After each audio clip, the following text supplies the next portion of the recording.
Hello and welcome to the Jesus Witch podcast. I'm your host, Lena Elsaya Lee, also known as Lena the Jesus Witch on TikTok and Instagram. The Jesus Witch podcast is a show dedicated to opening the conversation about including Jesus in witchery practices. The goal of this podcast is to not be evangelical.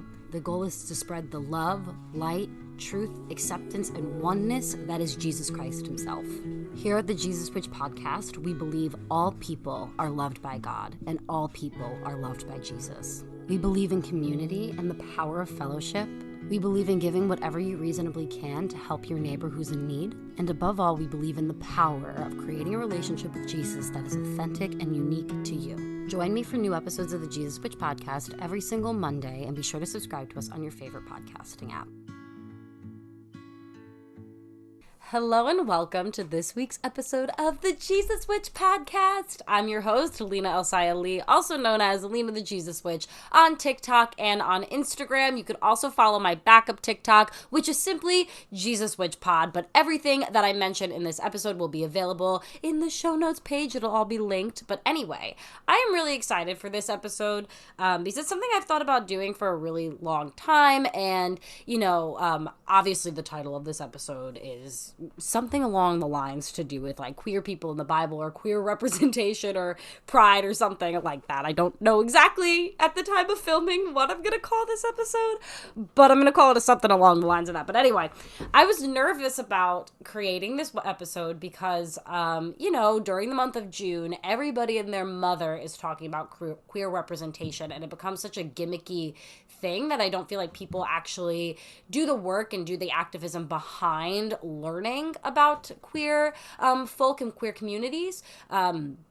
So I didn't want the Jesus Witch podcast to fit into this like very gimmicky, type of vibe. But as I prayed about it and as I kept going in my own deconstruction journey, it was just very clear to me that, Jesus and God himself was really putting this topic heavy on my heart. And it really has been heavy on my heart for a very long time. And I'll talk a little bit more about my personal connection to, the LGBTQ community and evangelicalism. But it was put very heavily on my heart to talk about this, and not only for everybody listening, but for myself too. A big reason why I left the International Church of Christ, or the ICOC, was their view on the queer community. And this blanketed, we support people, but it's a sin sort of thing. And if you just Google Guy Hammond and International Church of Christ, you'll find his whole ministry for people who are quote unquote same-sex attracted. And I will never forget when I was introduced to his documentary, and I watched it at midweek with all the other women of the church, and just how deflated I felt after watching that, after witnessing how all this hate was being wrapped up into God's love.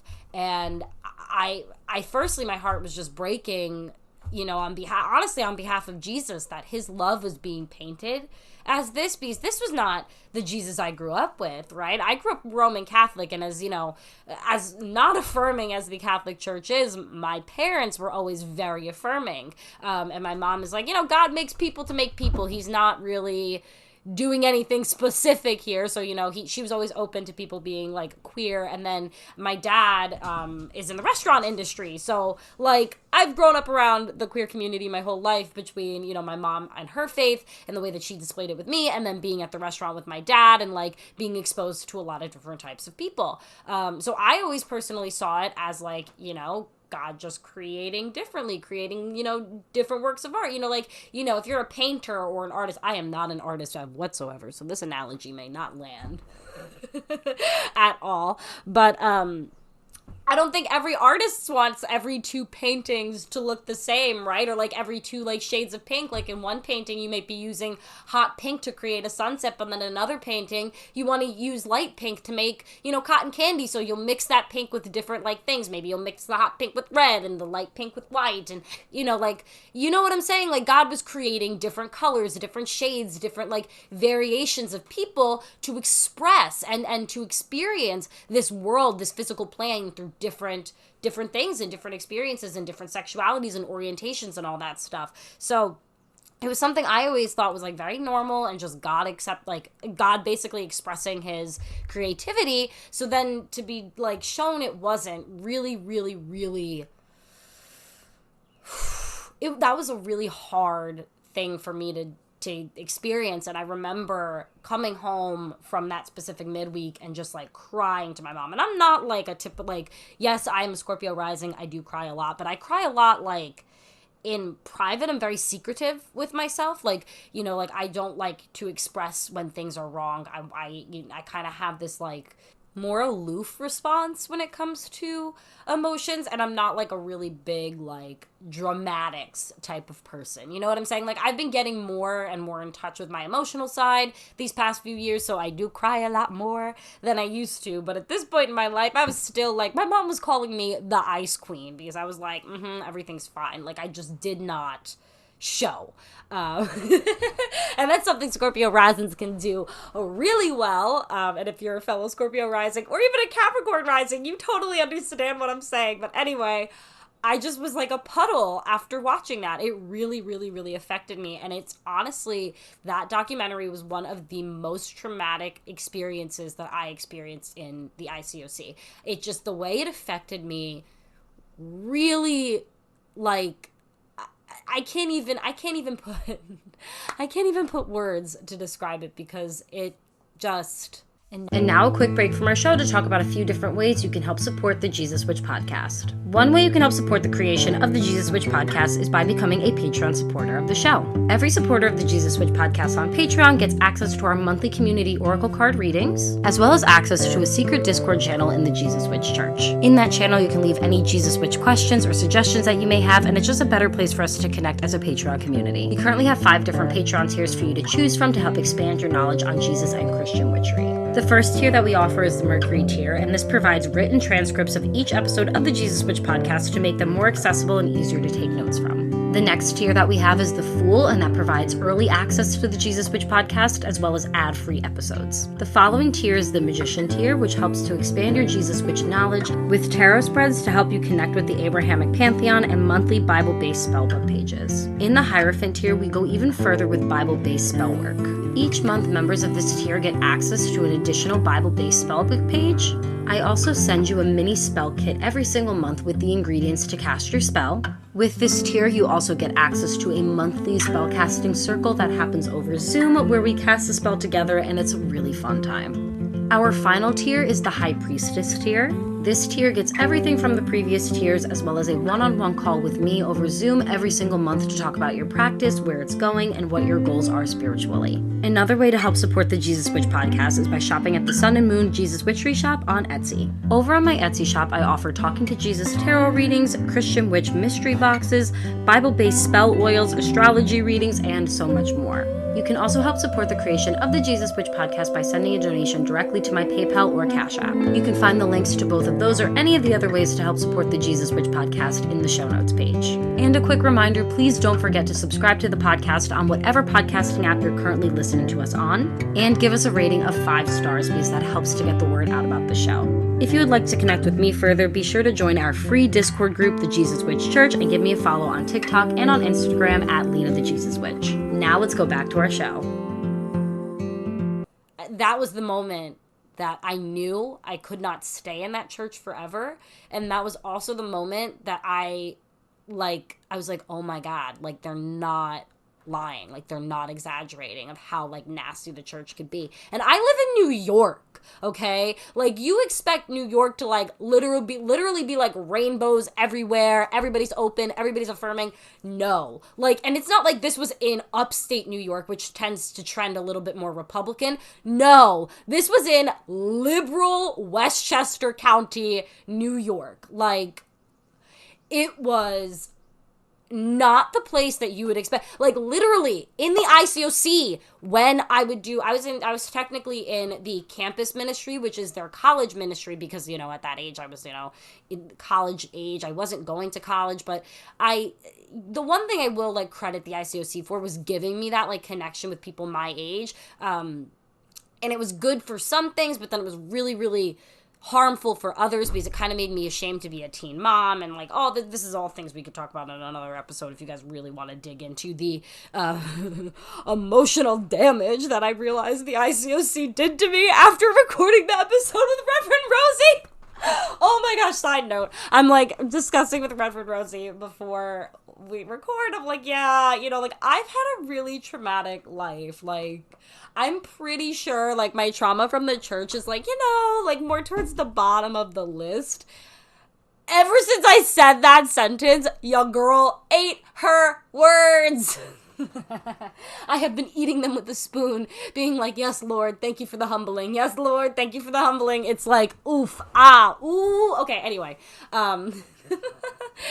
But when I was in the ICOC, we would go to these, like, campus, like these monthly, like, campus, like, gatherings, which would be all of like New York and New Jersey, like every ministry, like from all the way upstate, like Albany, to like Central Jersey, and like everybody from like the tri-state area would come, and honestly it was like a lot of fun.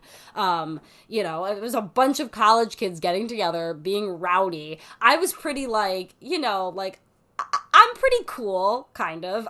I'm cringy, but I had a nice little friend group in my church, and you know, with the other ministries as well. And we'd all like joke around, and like I have this very like mean sense, this mean sense of humor. So we would just walk around making fun of everybody from the other ministries, and like it was a really good time. Okay, like I'm not gonna lie, I had fun, but it was so funny to me. The most ironic part of it is because we're in the middle of New York City, right?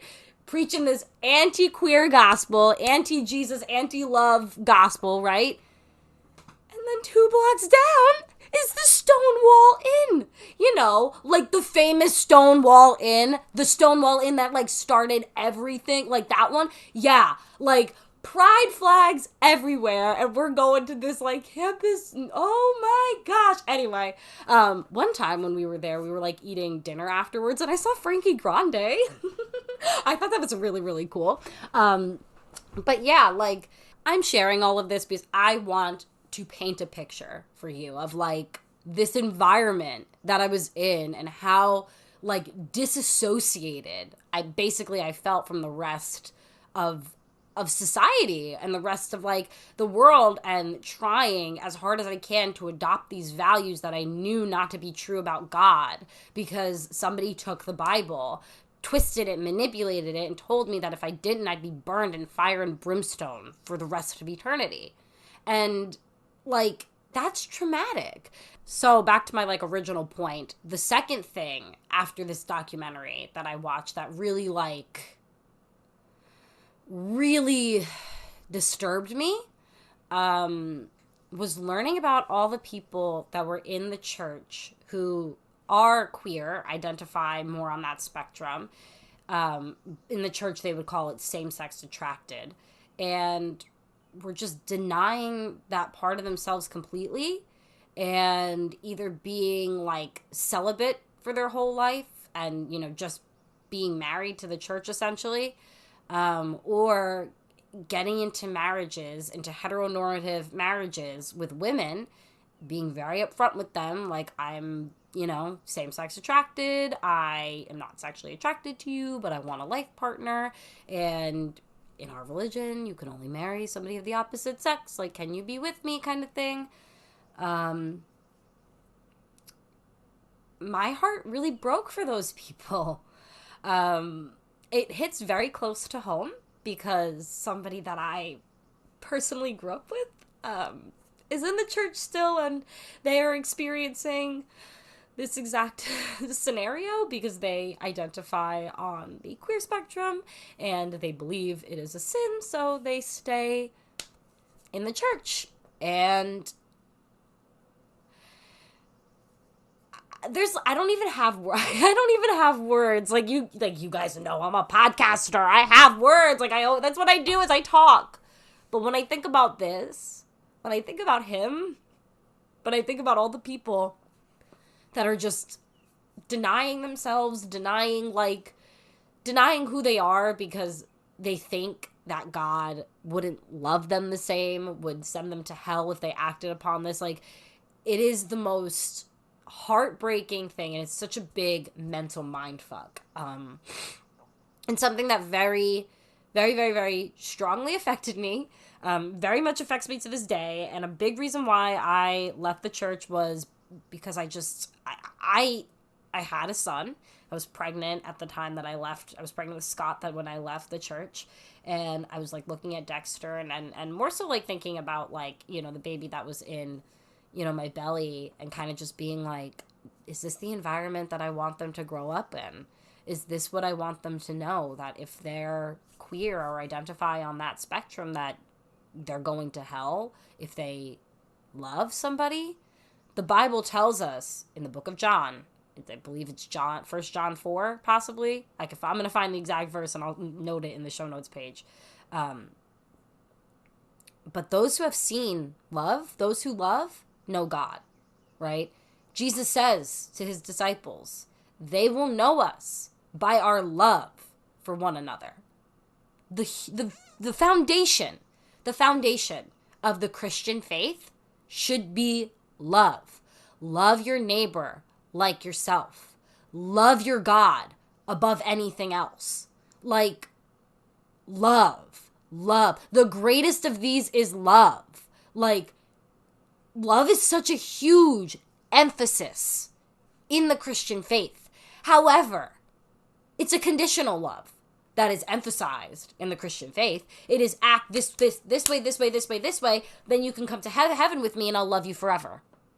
But if you don't, it won't love you forever. I won't see you. I won't see your face.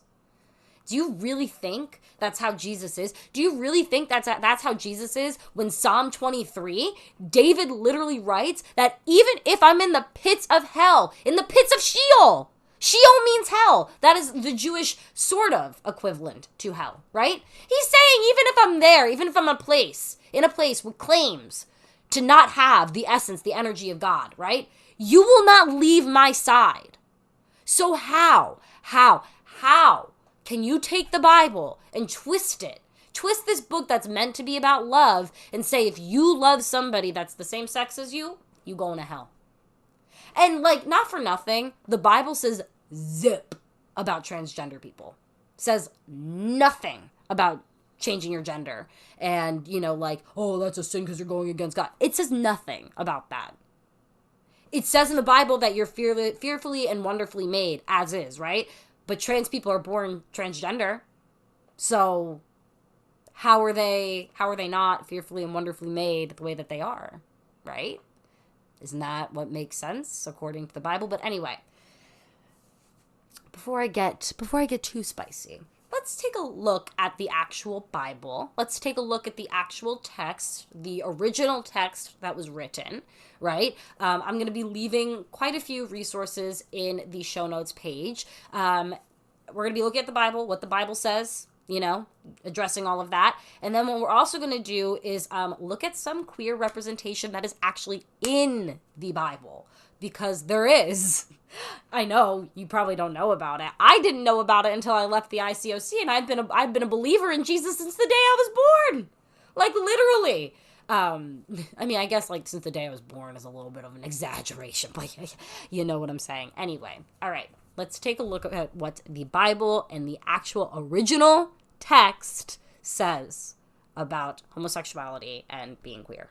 So there are a handful of Bible verses that are used to justify the fact that homosexuality is a sin. I should say the lack of a fact that homosexuality is a sin. But the first thing to note is that the word homosexual did not get added into the Bible until 1946. And there's actually a whole documentary on this whole process and why it was added and how it was added and all those things. So I will leave it in the show notes page. It's called the 1946 movie. And it's basically all about the history of that. So that is the first thing to note, that in English Bibles, this word was not here until 1946. And just in case you're curious, the first Bible translation that ever included the word homosexual inside of its words was the Revised Standard Version, which was published in 1946. It's also known as the RSV. And then here's where the politics comes into all of this, because of course it's got to be a little bit political.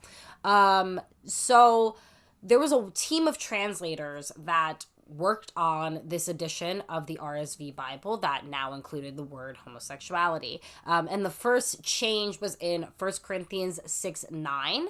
And they admitted after doing this that it was a mistake, that they translated the Bible incorrectly, that this word should not have been added. However, it was too late at that point because they had signed a contract, this entire team signed a contract stating that they would not make any changes in the RSV Bible for 10 years. And after that publication came out, then other Bible translations picked up on the same languaging, and it was kind of just a snowball from there. So if they changed it to homosexual, right, what was it originally? So originally, when the Bible was written, or at least the most original copy that we have, the words that I'm going to absolutely butcher, that were originally homosexual were Malachi and Arseniochi.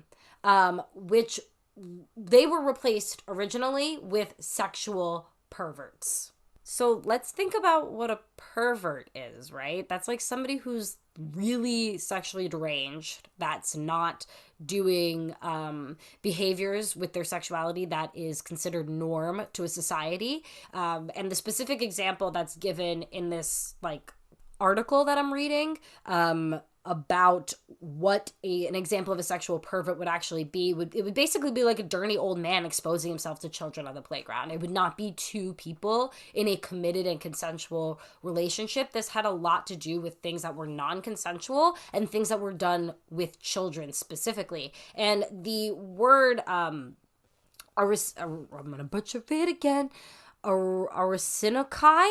When scholars were looking for additional examples of this specific Greek word, they could not find it in any other Greek holy texts except for one that alluded to, the use of the word alluded to Zeus raping a young boy. After learning that information, for me personally, I started to understand that the original language of the Bible, the original text, was one, referring to sexually deranged people who were using sex as a violent act, or two, doing sexual acts on children that should not have been done in the first place. So let's build off of that thought. The original biblical text meant sexual perverts. It meant people who were being derogatory and not fitting in with the social norms, not doing what was socially acceptable with their sexuality. Another big aspect of this, another big piece of what was being brought up in this specific text of the Bible relates a lot to the historical context, specifically of Paul's time, right? If we're looking at the verses that are in 1 Corinthians, if we're looking at the verses that are in Romans, let's talk about the Greco-Roman culture that was around at that time. First century people had no context of consensual, monogamous, same-sex relationships. For them, homosexuality had a lot to do with orgies, dominating another person, humiliation, and it was not a natural thing for them. Also during this time, there were some groups of people who used homosexual acts as a way to worship a pagan god or goddess. So if we're looking at it from an Abrahamic God perspective, he asks that you have no other gods before him, right? So one of these things, like having another god before him, could be seen as having a sexual act in honor of another god. My point is that at that time, homosexuality was not a consensual relationship. It was not the types of relationships and the types of people that we see today. It was either used as a weapon of some sort or in a way to worship another god. So there's a big argument that homosexuality is not the thing that's being condemned here. It is the specific acts of humiliating another person or using your body to worship another god. So my neighbors just decided to start mowing their lawn. So I apologize for any lawnmower sounds that you will be hearing from this point of the episode on. So I just want to take a quick moment to read a very specific Bible verse that is used to justify why homosexuality is a sin in the Bible. And then we're going to talk a little bit more about the historical context of this verse. And this, I'm reading from Paul Amongst the People. It is by Sarah Rudden. She is a little bit anti-Paul. I'm personally not anti-Paul. I really believe his words were taken and twisted. And I do work with Paul, so I do have a Paul bias. I didn't want to work with Paul. The dude forced me to work with him. But him and I relate on a lot of different things. And so I'm a little bit pro Paul. She's a little bit anti Paul. So together we get medium Paul. Neutral Paul, not medium. That's the real word. Okay. Anyway, but this was when I was still in the ICOC when I purchased this book. This book was a lifeline for me when I was getting out, so I highly, highly recommend it for anybody trying to learn more about the historical context of the Bible. I don't agree with 100% of what's written in here, but I think it is a great way to start looking at Christianity in a more progressive light, and not even just progressive. I don't even think the word progressive is the right word, because I think you could be a Republican and still love everybody. You know what I'm saying? Like, I don't think it matters who you are politically, and I think progressive is a term that's thrown out politically. But I would say it's probably a good gateway into loving Christianity, or you know, like actually following Jesus and not following the church. That's what I'll say it is. Anyway, okay, done with the tangent. Let's read the book. So this is Romans 1, verses 24 through 27. Therefore God gave them up in the lusts of their hearts to impurity, to the degrading of their bodies amongst themselves, because they exchanged God for a lie and worshipped and served the creature rather than the Creator, who is blessed forever. Amen. For this reason, God gave them up to degrading passions. Their woman exchanged natural intercourse for unnatural, in the same way also the men giving up natural intercourse with women were consumed with passion for one another. Men committed shameless acts with men and received their own persons due to the penalty for their error. This is a very big Bible verse, and I just want to look at some very specific languaging in here, right? The woman exchanged natural intercourse for unnatural. Natural intercourse for unnatural. In the same way, the men giving up natural intercourse with women were consumed with passion for one another. So a little later in the book, the author, Sarah Rudin, points out that they gave up their naturally inclined sexuality to the other sex in order to degrade the same sex. So this was not natural for them because they are not naturally attracted to other men or to other women. However, if you are naturally inclined to being attracted to a man if you're a man, being attracted to a woman if you're a woman, it's alluding to the fact that that is not the sin here, but what the sin here is going against the way that God made you. And everybody has to do their own divination while doing deconstruction, if you're into divination, if that's what you're doing during your deconstruction period. But after reading that recently, because I was preparing for this episode, and doing like some just connecting with Paul and divination with him, I asked him, is this what you meant? And he's like, girl, I've been trying for centuries to get somebody to get it. And he wasn't writing this to be like, oh, homosexuality is bad. No, going against the way that God made you, that's what's bad. So there's a whole chapter in this book dedicated to Paul and this whole book is dedicated to Paul, but there's a whole chapter dedicated to Paul and homosexuality and the Greco-Roman view on it, and what actually is the sin that's being talked about in these verses. And like, spoiler alert, it's not homosexuality itself, it is other things. So highly recommend it. It's chapter 3. The chapter is called No Closet, No Monsters, Paul and Homosexuality. It gets very, very, very in depth. It's a great book, great thing to like. If this is a big part of your deconstruction, then I think that this is a really great book to grab. Really quick, I want to read a couple of sentences from the last page of chapter 3 of Paul Amongst the People, just because I think that these two sentences just really sum it up. And sum up why I personally love Paul and why I work with him. Even though he chose me, this is why I accepted it. Paul takes a bold and effective swipe at the power structure. He challenges centuries of exchangeable practice in seeking a more just and more loving society. His writings, specifically about homosexuality and the way that those acts were being carried out, was meant to have a more just and more loving society. And instead, these words were taken, twisted, and used to create a more hateful and less equal society. Now this whole situation, now my heart's breaking for Paul. Because this poor dude, all he wanted was to help people be empowered and be who God created them to be, no matter who God created them to be. And it was twisted in a way that's making people feel like they can't be who God created them to be. So now let's talk about, like, one of my favorite deconstruction topics in the Bible, which is queer stories that are in the actual canonical Bible. And today we're going to be talking about my two personal favorites. However, if you're into this stuff like me, there's a whole podcast. It's called Yes, Jesus, and it is so fucking good. Like, oh my gosh.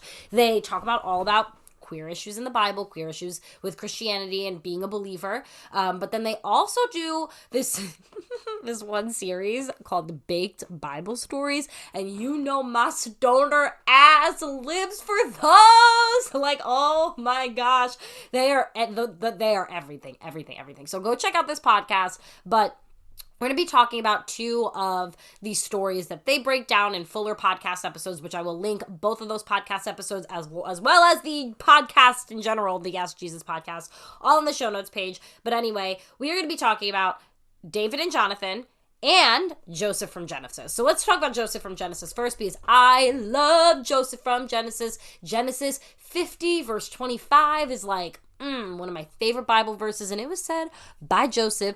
Joseph was also a mystic, so not only is he like great to talk about in like queer spaces, but he's also really great to talk about in witchy spaces. He used a divination cup, he interpreted dreams. Like, this dude was a witch. Like, he was so cool.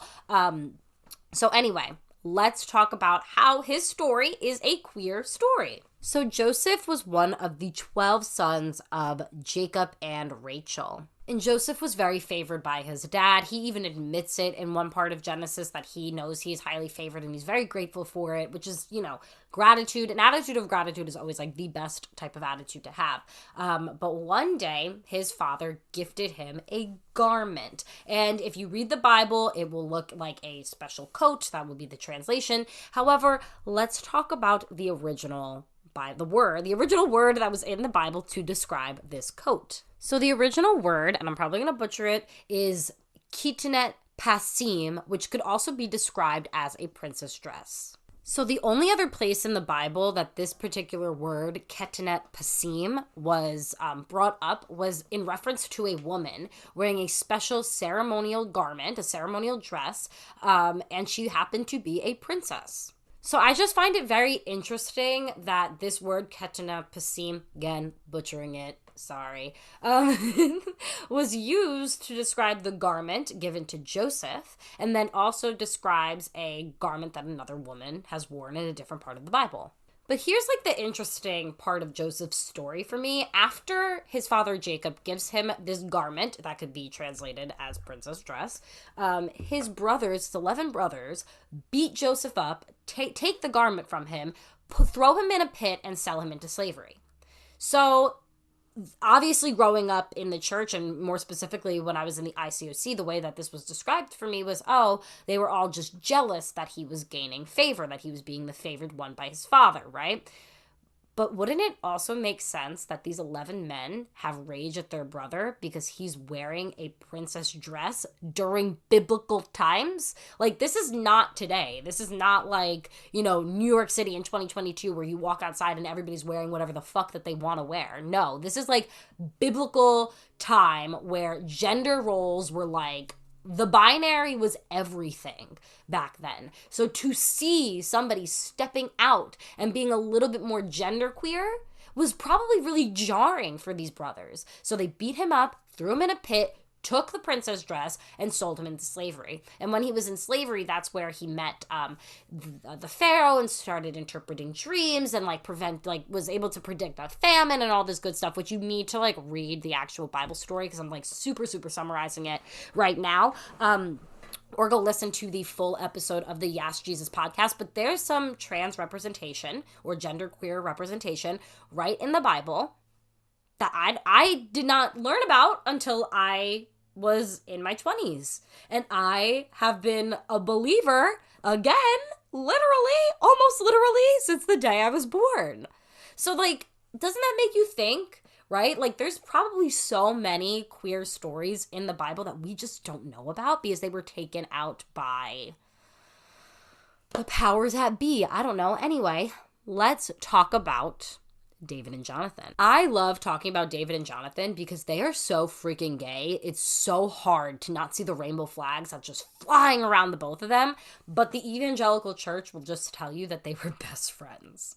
However, in the same breath as telling you that David and Jonathan were just best friends, they will use quotes that David sent to Jonathan or Jonathan sent to David in weddings, in evangelical weddings between a man and a woman. If they were such good best friends, why are you quoting them in your heteronormative weddings?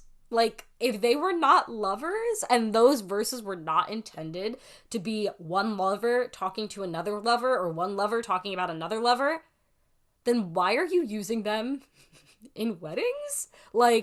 That's the thing that always has messed me up about David and Jonathan. But there's also this Bible verse, and I'm going to read it to you now. So for this verse, we're going to head over to the book of 2 Samuel, verse 1, verse 26, chapter 1, verse 26. Sorry, I misspoke. Anyway, this is something that David said after Jonathan died to express his sorrow. I grieve for you, Jonathan, my brother. You were such a friend to me. Your love was more wondrous than the love of any woman. What? You're gonna tell me they're just best friends? Your love was more wondrous than the love of any woman's? Okay. There's a lot more evidence in the Bible for how David and Jonathan were just a little bit more than friends. But to find that, you gotta go to the Yes Jesus podcast and go listen to their episode. I am not affiliated with them in any way. I just want to bring that out there. I would love to be affiliated with them in some way and do an episode of the podcast with them because I absolutely love their ministry and the things that they're doing. But I'm just a huge fan of that podcast. It has been such an incredible resource for me as somebody who's deconstructing. And I feel like it would be a great resource and I wanted to bring it up. And these two episodes are my absolute favorites. Again, they have more queer Bible story podcast episodes. So they have their baked Bible story episodes, which are so good. But their podcast is essentially a queer church service. They start with prayer requests and, they have praise and they have a really awesome community. So if you're looking for a more LGBTQIA centered Christ-like community, that's definitely the place to go. But with that all being said, I want to make the official statement that the Jesus Witch Church and the Jesus Witch Ministry is an open and affirming church and an open and affirming ministry. We accept people of all sexual orientations, all genders, all races, no matter who you are, as long as you're not hurting yourself or somebody else. We are here to welcome you with open arms. We are called to love. Jesus tells us that they will know that we are his disciples by our love for one another. So we are here to love you. And if you don't have a community where you feel safe, please come join our Discord community. Come hang out, make some friends over there. It's a really safe community. It's a really great place to be. And yeah, it's a very accepting group of people. And again, but anyway, thank you so much for listening to this week's episode of the Jesus Witch podcast. I truly hope that it helped you on your deconstruction journey and to see that there's a different perspective of the Bible that could be had. Again, highly recommend the book Paul Among the People. Highly recommend the Jesus Witch podcast, which is what we're listening to. I meant to say the Yes Jesus podcast, but my brain farted. I'm going to leave that in so you can Just letting you know, I recommend my own podcast. But anyway, everything that we talked about today, all the podcast episodes, the book link, that all will be able to be found in our show notes page. Also in the show notes page, you will find different ways that you could support the Jesus Witch podcast with our Patreon, my Etsy shop. You could send a donation to help support the ministry, help support the show. There's just a bunch of different ways that you could help support this whole creation thing. And yeah, just if you want to check that out, that'll be there too. But anyway, let's close this off with the verse of the day. I had to make this our verse of the day since we've been talking about this verse so much today, and I just really feel like it really brings the message of this episode to home. So we are looking at John 13:35, which says, "By this everyone will know that you are my disciples, if you love one another." That's it. That's the verse. Anyway, hope you have a good week, and I will catch you next week. Bye.